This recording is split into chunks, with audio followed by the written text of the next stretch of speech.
So, here's what I'm going to do kapag ako kumukuha ng glucose count ko. So, ito yung mga kailangan. Ito yung sa disposable syringe. Ito yung pang tusok niya. Then, this is the glucose device. So, wala pa yan. Kasi wala pa yung pinaka dito, strip. Ito yung strip. So, maglalagay na tayo ng strip. Kulang tayo ng isang strip.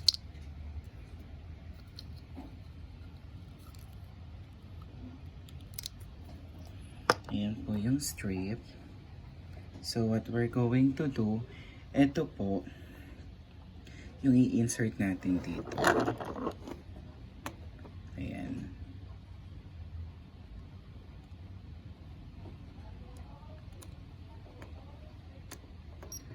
So, from 76, na-clear siya, diba?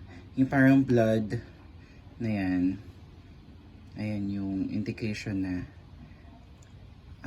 ready na siya. Tapos dito ilalagay yung blood later. Okay? So, wait lang, winner friends. Yan, tatanggalin na muna natin ito. Yan. Then we're going to get yung sa syringe niya. Siyempre, ilalagay natin siya dito. Like that. Ano ba to? Kalimutan ko. Ayan. So, pupush lang natin siya. Ayan. So, nakalock na siya. Twist lang natin to. Pwede ba siyang ganun? Ay, hindi. So, twist muna natin siya.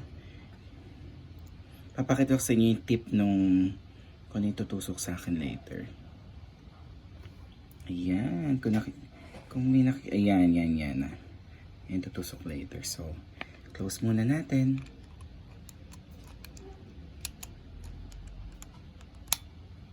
Ayan. Pag nag-unlock na siya, set na yan, syempre. Now, magsasanitize tayo using our alcohol prep pads. So, nung binili ko to guys, meron na akong isang box. Actually, parang 100 pieces siya, kung di ako nagkakamali. So, alcohol pads. Kailangan muna natin siya, syempre, linisin. Dito tayo magtutusok. Ito. So, we have to clean the surface. Actually, nag-ano na ako. Naghugas na ako ng kamay kanina. Okay, so, ayan, okay na. So, kapag set na, ipupush lang natin to. Ito.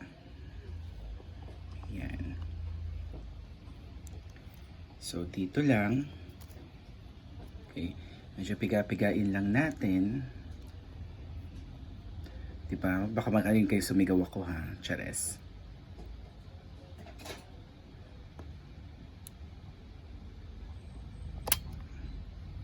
So, nakita nyo yun. Actually, hindi naman ako sumigaw. So, wipe lang natin yung first na labas ng blood. Then, ayun. Saka natin siya ipiga-pigain ulit. Then, ilagay natin dito.